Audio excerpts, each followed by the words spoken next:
So I had the chance to go to the BattleTech Irish Nationals a couple of weeks ago this year. I was invited actually to go along with a lot of other players. I don't consider myself a particularly good BattleTech player, but I am known in the local community, so I was invited to go to this event. Prize support. Really, my first time going to an actual tournament. I play a lot of different war games, miniature games, but this has actually been my first time going to a official competition with any of my miniatures. And the setup for this particular event is that you have a pre-selection of 2 mechs. So every person chooses 2 mechs. It's divided into 4 rounds, and then you're essentially meant to do as much damage as you can to your opponent. It doesn't really matter how much damage you receive, but you're scored on how much damage you give to your opponent. So that encourages a more aggressive play overall. So you have 4 rounds, 2 mechs each, 2-on-2 combat. And I just wanted to talk a little bit about how the different matchups went in terms of my different mech picks. I thought it'd be interesting to discuss. And I suppose one thing to talk about with my mech choices is that they are essentially what I chose from the limited pool that is there.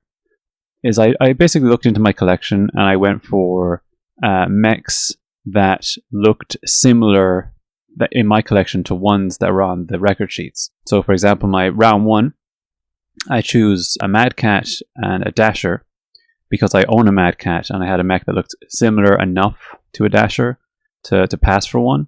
So I made my picks based on these choices. They weren't necessarily the optimal choices, they were just, I made my choices based on the mechs I had because I felt that was a quicker way to, I didn't want to get too deep into you could spend weeks on the Tactica. And actually one of the players I met at the event did spend a couple of weeks just playing all the different matchups to try and choose the optimal matchup per round. They didn't win, by the way, but they did quite well. But anyway, round 1, I said I had the Mad Cat, I had the Dasher 2, and they were going up against a 3-3 Dominator and a Hero Falcon, which was a 3-4. And again, for my Mad Cat, that was a 3-3 Mad Cat. I was quite happy with that. And then the Dasher was a 2-4. So in terms of weapon loadouts for the Mad Cat, we're talking about a Gauss 30, which essentially worked. You can think of it like as an LRM 30, and he had another missile system there for 9 damage. He also had a heavy laser, so just a fairly typical loadout for a Mad Cat, I would consider. The Dasher 2 basically has 6 medium lasers, but effectively you can only use 3 of them because of the heat sinks. And it's quite fast because it has a mask system which allows it to traverse the terrain quite well. I think we'll come back to the Dasher 2 in a second. And then the opponent I was matched up against in round 1. His Dominator is the big guns, the big mech. I decided not to put any damage into that. That wasn't really my Tactica going in.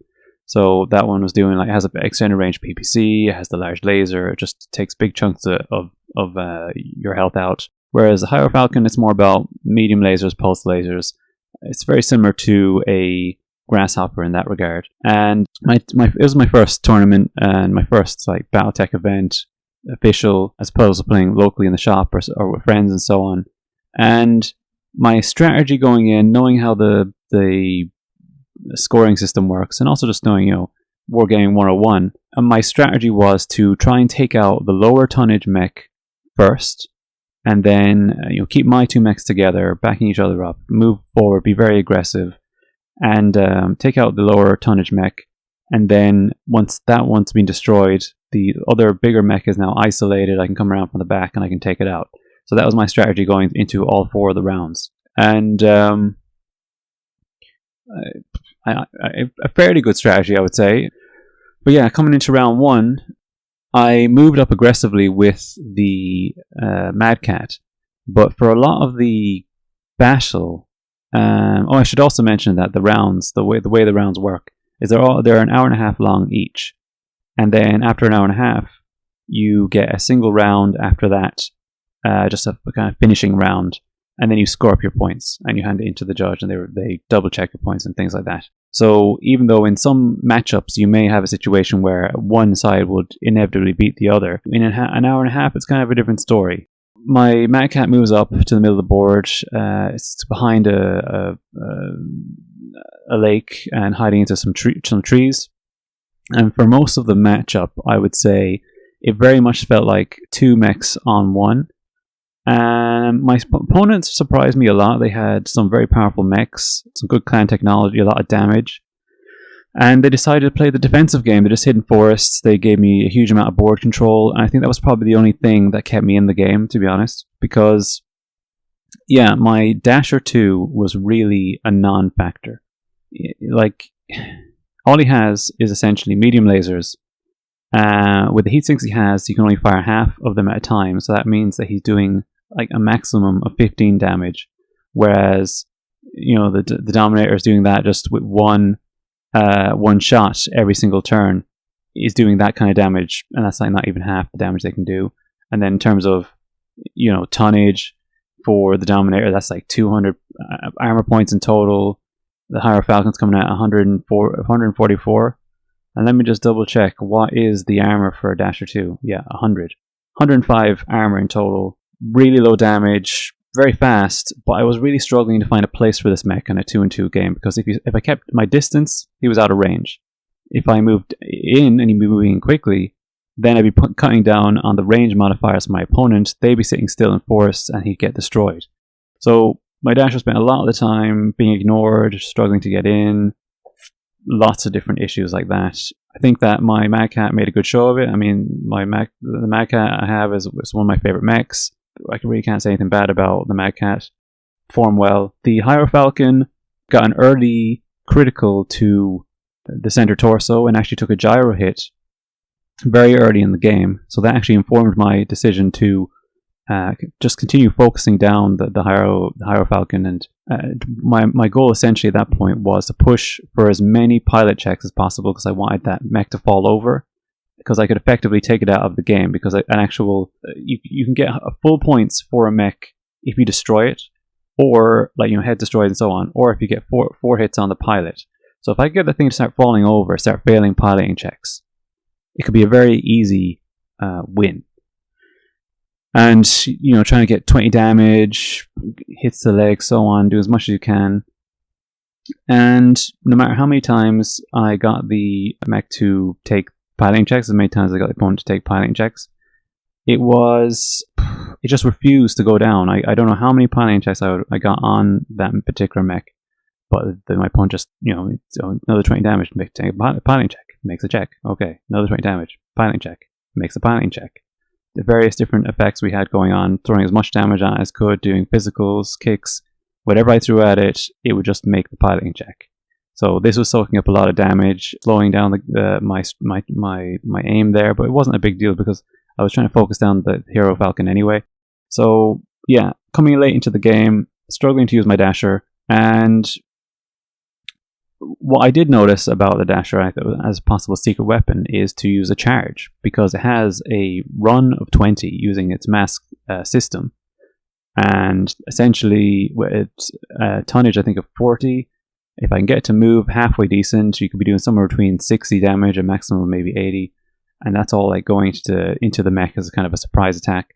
So that was the most I could think to do with my Dasher. I would definitely be interested in your comments in terms of what exactly you're meant to do with the Dasher, because I felt like it was completely outclassed in this scenario. I wasn't really sure what to do with it. So if you have any suggestions, any tactica on the Dasher, do let me know, because I wasn't quite sure where to use it effectively. My best effect was to go in for a charge. This is quite late in the game, and my opponent said to me that he's actually never been charged before, that he's never seen a charge, he wasn't sure of the ruling for it. And this caused a certain amount of panic in my opponent, which was very interesting, and it had an effect on the game that I hadn't expected. So it turned what was a defensive player into an offensive player, which is not really ideal for me, because at this point, the Dominator was sitting in the back and I was focusing down the Hierofalcon. Things were kind of going in my direction. But what I didn't realize is that both of these mechs have a supercharger, which for all intents and purposes is exactly the same as the mask that my Dasher has. So they not only have the big guns that my Mad Cat has, but they also have the speed of my Dasher. So all of a sudden, the Dominator comes rushing out of the back line for us. I couldn't believe it. And likewise, the Hierofalcon's kind of trying to get into a better position as well. And they're all trying to gun down my Dasher to avoid the charge. They cause a lot of damage to the Dasher, but they fail to destroy it. And then my Dasher just doesn't make the piloting check. And if you look at his piloting skill is 4, it's average. He was running quite a large distance. The Hierophant already moved. In a previous turn, he was in cover, so the odds were not good of making the charge anyway. So he just fails to charge, and the whole thing it puts the opponent out of position. And this actually leaves my Mad Cat in a good position to hit the Hierophant from the rear and actually take it out of the game. But it showed just how much damage potential my opponent's team actually had to just knock me out of the game. Just knock me out of the game, because at the end of the day, he had way more board control. That particular setup of the Dominator and the Hierophant had way more board control than my team did. I mean, the Mad Cat had some range, the Dasher had speed, but the Dominator and the Hierophant had both damage and range each. So I think overall I was quite lucky that my opponent was a defensive player, because otherwise I think I could have done quite badly in round 1. But coming out of round 1, I hadn't lost any of my mechs, and I had destroyed the Hierophant, which was worth 40 points, 40% of the battle value of the team. So I was quite happy with the round 1 result. And what I think I'll do is I'll actually split this up into different videos for each round, because I realized this video is going on a little longer than I expected. I thought I could summarize the whole event in 10 minutes, maybe not. So yeah, I'll leave a link for round 2, and we'll get into the discussion for that. And again, I suppose the main thing here, I'd be very interested in your opinions on the Dasher and how I could have maybe used him to really cause more damage. And I actually played a practice game before this, before the it's not really a practice game, it's more a warm-up game, because of how things have been recently with COVID and so on. I hadn't played a decent game of BattleTech in like 2 years. So in the practice game, I ran into similar issues with the Dasher, where whenever it came close to a large mech, it just completely blown off the board, and arms getting flipped behind and so on. And in a 2-on-2 situation, I think the drawbacks of the Dasher became even more apparent. So I'll definitely be interested in your comments on that. But anyway, let's get into round 2.